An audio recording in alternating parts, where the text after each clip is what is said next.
తుప్పు పట్టిన బుర్రకి పదును పెట్టి మరీ ఫ్రాకులు కుట్టినా అని ఆల్రెడీ మీకొక వీడియోలో అయితే షేర్ చేసుకున్నా గదా! అవెందుకో చూడ్డానికి చాలా నార్మల్‌గా అనిపించినాయి. వాటికి కొంచెం షోకులు ఏస్తే ఇంకొంచెం బావుంటాయి గదా! అని నా దగ్గర కొన్ని బీడ్స్, బాల్ చైను అవి ఉంటే వాటితోటి షోకులు చేద్దామని స్టార్ట్ జేషినా. నాకేదైనా పని చెయ్యాలి అని బుర్రలో తట్టిందనుకో అది టైమ్‌తోటి అసలు సంబంధమే ఉండదు. యాలపల్ల ఏం చూడకుండా అర్ధరాత్రులైనా గూడా కూసోనైతే పని జేస్తా. ఇప్పుడు టైం ఎంతో తెలుసా? అర్ధరాత్రి 12 అయితంది. ఆ టైంలో నేనైతే అందరూ పడుకున్నాంక ప్రశాంతంగా మంచిగా ఫోన్‌లో, యూట్యూబ్‌లో స్టోరీలు పెట్టుకొని వినుకుంటా మరి పని చేసుకుంటాను.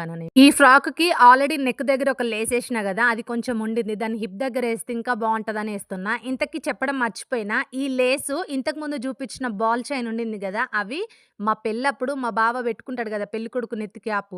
ఆ క్యాప్‌కున్నాయన్నమాట. అవి మొన్న బీరువాలో చూస్తే ఆ క్యాప్ దొరికింది. ఎందుకు వేస్ట్ చేయాలి? ఏదో ఒకదానికి ఉపయోగిస్తే పోలా, అద్దిరిపోలా అని చెప్పేసైతే ఇలా యూజ్ చేసేసి మొత్తానికి 9 సంవత్సరాల కింద వాడిన వస్తువుయి మళ్ళీ ఇప్పుడైతే రీయూజ్ చేసి ఇలా ఫ్రాక్‌లకైతే యూజ్ చేసిన. ఎలా ఉండింది? మన వాడకం మామూలుగా లేదు గదా! మా బావకి జెప్తే, "ఇవి గూడా వదిలిపెట్టవా? కంటికి ఏది కనబడితే అది వాడేయడమేనా?" అన్నాడు. మరి మన వాడకం అలా ఉంటది. ఏం చేస్తాం? కంటికేదైనా నచ్చితే అలానే ఉంటది. వీడియో నచ్చిందా? లైక్ చేసి కామెంట్ చేయండి. Thank you.